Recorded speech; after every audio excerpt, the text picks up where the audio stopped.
అయితే ఈసారి పంత నానాజీ గారికి చూస్తాంటారు. పంత నానాజీ గారి మీద ఉంటుంది. ఇంకెలాగ దీనికే గలాసా అండి. కాకినాడ రూరల్ అనేది కరప మండలం అయితే జనసేన పక్క, కూటమి పక్క, వైసీపీ ప్రభుత్వం కంపల్సరీ రీపోతే మనం కష్టం. ఈ రాష్ట్రాన్ని వదిలేసి వేరే రాష్ట్రం పోవడం కంపల్సరీగా జరుగుతుంది. అది మాకైతే ఎక్కువగా జనసేన వచ్చే అవకాశం ఎక్కువ ఉందండి. సూపర్ అండి, మామూలు విన్ కాదు. మెజార్టీ అత్యధిక మెజార్టీ వచ్చేది రూరలే. ఈ ట్రిప్ అతి భారీ మెజార్టీతో ఆయన గెలుస్తాడు, దాంట్లో పక్క. పవన్ కళ్యాణ్ గారి తర్వాత మాదే, మా నియోజకవర్గమే పంతం నానాజీ గారికే వస్తుంది. అది మట్టుకి గ్యారంటీ. అంత ఖచ్చితంగా ఎలా చెప్తున్నారు అంటే మీరు చేసిన ప్రణాళిక కానీ మీరు చేసిన వర్క్ కానీ అంటే మీకు అంత కాన్ఫిడెన్స్ రావాల్సిన కారణం ఏంటి? ఆయన 5 సంవత్సరాల మట్టి నిద్రపోకుండా ఆయన తోటిపాటు మేము తిరుగుతున్నాం, మా తోటిపాటు ఆయన తిరిగాడు. అంచేత ఎప్పుడు ఏ రోజు కూడా నిద్రపోలేదు ఆయన. అలా తిరుగుతూ ప్రజల క్షేమాలు తెలుసుకుంటూ, ప్రజల బాగోగులు తెలుసుకుంటూ, కష్టాలు తెలుసుకుని ఇక్కడ ఏం కావాలి, ఇక్కడ ఏం అభివృద్ధి చేయాలనేది బాగా మైండ్ లో ఎక్కున్నాడు. ఎక్కించుకుని ఆయన సిద్ధంగా ఉన్నాడు. ఆయనకి సమస్యల మీద కట్ట అవగాహన ఉందంటే చెప్పండి. అవగాహన ఉంది, సమస్యల మీద బాగా అవగాహన ఉంది. అందులో ఏం చూడక్కర్లేదు నానాజీ గారిని. ఇంకా ఏదేమైనా సరే ఇక్కడ గెలిపోతే పంత నానాజీ గారు గెలిపోతే 30,000 నుంచి 50,000 ఓటింగ్ మెజార్టీ వస్తుంది ఆయనకి. ఆయనే విన్ అవుతారు. ఇక్కడ ఉదయ్ గారికి ఎలా ఉంటుందండి? ఉదయ్ గారికి కూడా సేమ్ అండి. పంతం నానాజీ గారి గెలుపు ఈ పోలింగ్ అన్నది చాలా లాంఛనప్రాయం. గెలుపు నిర్ణయం అయిపోయింది. పంతం నానాజీ గారి గెలుపు నిర్ణయం అయిపోయింది. పోలింగ్ లాంఛనప్రాయం. మెజారిటీ 25 నుంచి 30,000 వరకు. పక్క జనసేన మేము ఏం చెప్తాం, పక్క జనసేన ఏం చెప్పినా ఆయన మీద బురద జమినట్టు ఉంటుంది. పంత నానాజీకి ఇంకోటి ఆయనని ఉదయ్ శ్రీనివాస్ గారికి ఎన్ని గోతులు తీశాడు జగన్. ఇలా అనకూడదు కానీ మొత్తం ఎంత లొంగ తీశాడు. ప్రపంచంగానే మన దేశాన్ని, ఆంధ్రాన్ని ఎలా తీశాడు. పథకాలు ఎంతమందికి ఇచ్చినాడు, ఎంత గోతులు తీశాడు చెప్పండి. విశాఖ ఉంది ఉక్కు ఫ్యాక్టరీ. ఇప్పుడు మనకి ఎవరైనా చేసాడా, వీడికి అన్న వేసాడే అంటాడు. అది ఇంక దైవబలం అంటే ఏమైనా డబ్బులు ఇచ్చేస్తారు, అది మీరు పడిపోతుంది. ఈ సారా ఓట్లకి దానికి అంతే చెప్పలేం. ఈ డబ్బులు సారా ఓటుకి ఆ రాత్రికి సారా కావాలి కదా, ఆ సారా ఓటుకి వదిలేస్తారు అంతే. ఇంకా చెప్పలేం. ఇది క్రితం జగన్ గారు వస్తానుకున్నాడు. ఈసారి జగన్ గారు వస్తానుకున్నారు. ముందు ఇలా తారుమారు అయిపోయింది. ప్రతి చోట ఏది కంప్యూటర్ స్టాక్ అని ఆగిపోయినని, కంప్యూటర్ ఆగిపోయినని అన్ని చోట్లను గంటన్నర ఆఫీసాడు. అప్పుడు ఏమైపోయి ఓట్ల నేను చెప్పలేం. స్టామినేషన్ కాదు. సభ జరుగుతుందండి. సభ జరుగుతుంది జరగని నాకే బస్సులు తక్కువైనా జరుగుతుంది. బస్సులు దొరుకుతున్నాయి. అవి ఉన్న బస్సులు వాడు చెప్పి వాడు చేతు ఉన్నా కనుక ఎన్ని బస్సులు అంటే అన్ని బస్సులు వచ్చేస్తున్నాయి. ఇంకా దానికి మరి ఇప్పుడు అంతే కదా. మీరు 3:00 రావాలి, 2:30 ఎక్కాను అన్నవరాన్ని, 3:00 రావాలి. ఇప్పుడు ఎంత 4 అయింది. ఇబ్బంది పడకుండా ఉన్నట్టు ఏం చెప్తాం. టైం అంతే. ఇంకేవాడైనా సరిపోం కదా. ఎవరిని అడుగుతాం.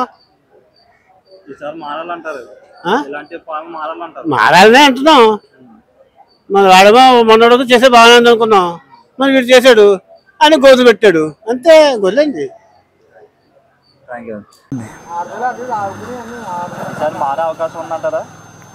అవకాశం ఉందా అనుకుంటున్నామండి. మరి ఎలా ఉంటుందో ఏం చెప్తుండదు పార్టీ. మనం ఏం చెప్పలేం. ఎలా ఉంటుందో మనం చెప్పలేం ఉండదు. ఏమని అలాగే ఏది ఎక్కితే మనం చెప్పలేం. టైం మారిపోవచ్చు, అది డబ్బు పెట్టి కొనేయచ్చు. ఏం చెప్తుండదు ఏమని చెప్పలేం. ఇక్కడ జనసేన తరపు నుంచి పంత నానాజీ గారు చాలా గట్టిగా అయితే ప్రజల సమస్య మీద పోరాటం చేసి తిరుగుతున్నారు. చాలా గట్టి పోరాటం అంటే చేసి ప్రజల తరపున తిరుగుతున్నారు. ఎలా ఉండబోతుంది సార్? ఆయనకి నెగ్గుతాడని అనుకుంటున్నామండి. నానాజీ గారు కంపల్సరీ నెగ్గుతాడు అనుకుంటున్నాం ప్రజల యొక్క పద్ధతి చూసి. మంచి చేస్తారండి ఆయన ఒకవేళ నెగ్గిన తర్వాత మీకు, అంటే మీ సమస్యలు చేయలేదు మనం ఏం చెప్పలేమండి. అది మనం ఇక్కడి నుంచి చదువుకున్నారు కుర్రోళ్ళు, బీటెక్ పాస్ అవుతున్నారు, హైదరాబాద్ పోతున్నారు. మన ఆంధ్రాలో ఇది అందరూ ఫ్యాక్టరీలే. బతులు ఏమైపోతాయండి? బేవర్ చదువులో తిరుగుతున్నారు కదా జాబులు లేకపోతే. హైదరాబాద్ వెళ్ళకపోతే తల్లిదండ్రికి ఒకటే కొడుకుంటే పంపుతలేదు, పంపపోతే ఇడేమో బేవరసం తయారవుతున్నాడు, పేకాడుకొని అది ఇదో తయారవుతున్నారు అని చాలా బాబు. వీడు ప్రజలు డబ్బులు వేయడం గొప్పతాం కదా, ఫ్యాక్టరీలు కట్టించాలి, కుర్రోలు తయారవ్వాలంటే. ఆ ఫ్యాక్టరీ వాళ్ళు చెప్పానండి, చెప్తాను సమాధానం. ఆ పార్టీ వాళ్ళు చెప్పానండి, ఆ పార్టీ వాళ్ళు తిడుతున్నారండి ఫ్యాక్టరీ కడతారు అలాగని. అంటే వాలంటరీ జాబ్కి 5,000 వస్తే సరిపోతే మాకు ఇక్కడ 10,000 అన్నట్టు వాళ్ళ భావన ఉంది వాళ్ళకి. ఉంటే లేదా అంటే వాళ్ళ పని ఉందంటే పని ఏమి లేదు, పింఛన్ ఇస్తున్నారు అంతే, ఇంకేం పని లేదు వాళ్ళకి. 5,000 సరిపోతుంది, సరిపోదు, ఒక పింఛన్ తర్వాత ఇప్పుడు చెప్తున్నారు, ఇంకా పని ఏమీ లేదు, ఏం పని పని ఏమీ లేదు. ఇంకా పగలత్తమనుకో ఏదో పని చేసుకుంటున్నారు వాళ్ళు, అలా సరిపెట్టుకుంటున్నారు వాళ్ళు. అదండి అదండి. కానీ వీటి వల్ల పని ఫ్యాక్టరీ కట్టాలండి మన ఆంధ్రాలోనే, అప్పుడే దేశం మన ఆంధ్ర బాగుపడుతుంది. లేదా మన ఆంధ్రాలో ఇంకా హైదరాబాద్ పోతాను, తెలంగాణ చాలా దారుణం పరిస్థితి అండి ఇక్కడ మనకి ఫ్యాక్టరీ లేకపోతే. ఇప్పుడు మీకు ఇక్కడ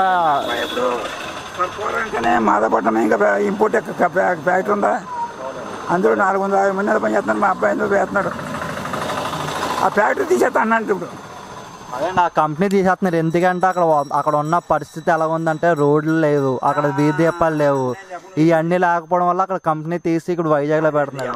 ఈ వైఎస్ఆర్ కార్యకర్త వైఎస్ఆర్ తాలూకాలు ఎవరిని అడిగితే ఏమి ఇస్తామని అడిగాడంటే ఆ ఎండిఓ అని. ఆ ఫ్యాక్టరీ ఉన్నోడు ఇంకెలా పని చేస్తాడు, ఎంతమంది అక్కడ దాని ప్రెజర్ సరిపెట్టాక సార్సలేదు నేర్పుతాడు, నీకు ఇన్కమ్ ట్యాక్స్ చేస్తాడంట.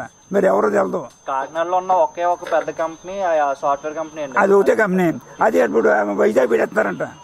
మా అబ్బాయి బతికేటి ఇక్కడ అప్పుడు వైజాగ్ వెళ్తే ఇద్దరు పిల్లలతో చదువుతున్నాడు, అక్కడికి వెళ్ళాలా ఇక్కడ ఉండాలా, ఇక్కడ ఏం చేస్తాడు, అలాంటిది పోషించుకోవాలి. ఈ లంచగొండలు ఇలా అమ్మ దొంగ గాడిద అన్న గుళ్ళు మండిపోతున్నాను కూడా.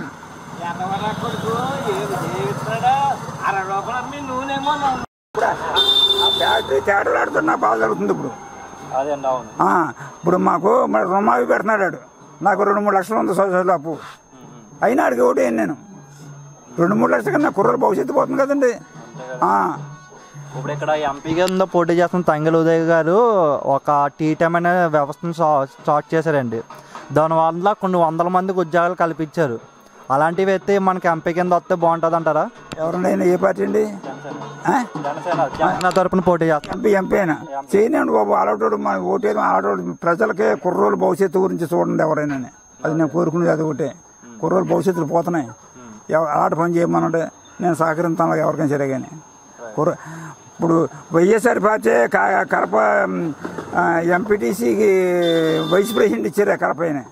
ఆయన ఇక్కడికి వచ్చాడు పని మీద సంతపం జరుగుతుంటేనే ఏడు పరిస్థితి అంటే ఏం పరిస్థితి అండి, మా పార్టీనే మంచిది కాదని నేను. కుర్రోలు భవిష్యత్తు ఏంటి, హైదరాబాద్ పోతున్నారు, ఇక్కడ ఒక జాబులు లేవు, కంపెనీలు, ఫ్యాక్టరీ లేదు, ఇది నిలబడుతుంటే అని ఆయన అన్నాడు. ఆయన పేరు ఏం పేరు, ఆయన పేరు ఏల్తపురం కదా, ఏల్తపురం ఎందుకంటాడు ఈడు మన ఏంటి మన ఎగిలాడ మన కడప వచ్చే కదండి ఎంపీటీసీ వైస్ ప్రెసిడెంట్ భీమన్న స్వయంగా నాకు అన్నాడు, ఇదే నీ పార్టీ ఏంటి, చంద్ర గారు కుర్ర భవిష్యత్తు పోతుందండి, ఫ్యాక్టరీలు లేవు. నేను ఓటు వేయొద్దని అంటలేదు, వేయమని అంటలేదు, పరిస్థితి బాగుంది, ఆయనే బాధపడ్డాడు. బాగోలేదండి పార్టీ, ఏదైనా ఊళ్ళో మారాలి, మా దగ్గర రాదండి. ఈడేం నాకు 10 రూపాయలు, ఆయనకు 20 రూపాయలు, రెస్టోరెంట్కి 10,000 ఎందుకండి, పాస్టర్ 10,000 ఎందుకండి, పోదారు 10,000 ఎందుకండి, ఇందుకు ఆడేదో ఓట్లు కోసం పెడుతున్నాడు కానీ ఇంకోటి ఏం కొంచెం కాదు. అటువైపు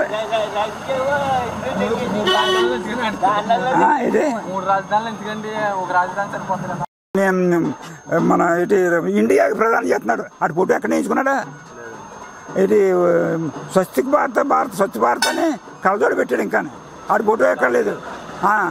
గాంధీ మాత్రం ఏనాడు ఆయన మాత్రం రూపాయల మీద కొన్ని ఆటల మీద ఫోటో ఉంది. ఈ లంచి కూడా ఫోటో ఎందుకు కావాలి, వీళ్ళు బాబు గారు భూములు అయ్యి బహిరంగ చెప్పండి, భయం లేదు. రైతుడికి ఎట్టి పెడితే ఓటు అయ్యాడికి ఎకరానికి 2 లక్షలు కదా, 5 లక్షలు రుణమాఫీ పెట్టినా ఓటు ఎవరు అయ్యారు, కొత్తరు పోతే అలాగే పెడతారు. కానీ